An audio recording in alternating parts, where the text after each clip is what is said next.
मतलब का संसार। काफी समय पहले की बात है। एक जंगल में एक शेर रहता था। शेर ठहरा जंगल का राजा। सो पूरे जंगल के जानवर शेर से खौफ खाते थे। शेर दिन भर जंगल में मस्ती से घूमता और रात को अपनी गुफा में घुसकर मजे से आराम करता। कई सालों से शेर की यही दिनचर्या थी। शेर की जिंदगी बड़े मजे से कट रही थी।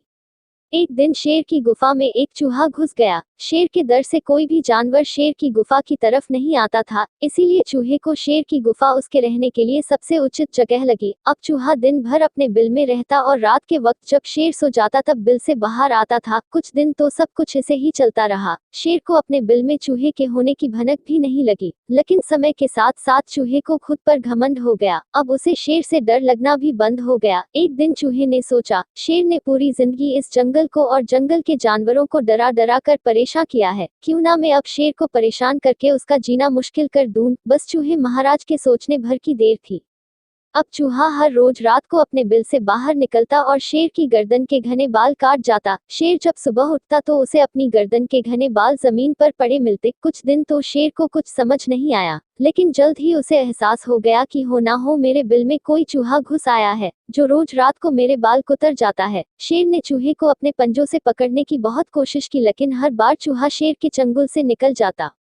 चूहे को पकड़ने के लिए शेर एक दिन जंगल के एक बिलाव के पास गया और बिलाव को अपनी व्यथा सुनाई। शेर ने बिलाव को अपने बिल में चलकर रहने की विनती की, ताकि बिलाव के डर से चूहा शेर का बिल छोड़कर भाग जाए या बिलाव खुद उस चूहे का शिकार कर उसे मार डाले। शेर और बिलाव ठहरे एक ही जाति के, सो बिलाव ने शेर की मदद करने के लिए हाँ कर दी और शेर के बिल में आकर रहने लगा। शेर ने बिलाव की अपने बिल में बहुत आदर सत्कार की और आराम से अपनी गुफा में रहने के लिए कहा। अब शेर रोज जंगल से शिकार करके लाता और ताजा ताजा मांस बिलाव को खिलाता। बिलाव के डर से अब चूहे ने अपने बिल से बाहर निकलना बंद कर दिया। शेर को अपनी योजना कामयाब लगी, लेकिन उसे लगता था कि हो ना हो चूहा अब भी बिल में है। शेर को जब भी चूहे की चूं चूं सुने देती, वह बिलाव को और भी अच्छा और ताजा मांस खिला देता, ताकि बिलाव उसकी गुफा में ही रहे और बिलाव के डर से चूहा उसका बिल छोड़कर भाग जाए। एक दिन ऐसे ही शेर शिकार की तलाश में जंगल में गया था। तभी बिलाव को चूहा दिखाई दिया और उसने झट से उसे अपने पंजे में दबोच लिया और चूहे को मार कर खा गया। शेर जब शाम को वापस अपनी गुफा में आया तो उसे अपनी गुफा में मरे हुए चूहे की बू आई। शेर समझ गया कि हो ना हो आज बिलाव ने चूहे का काम तमाम कर दिया है। शेर ने सोचा, अब जब चूहा ही ना रहा तो मुझे बिलाव की क्या आवश्यकता।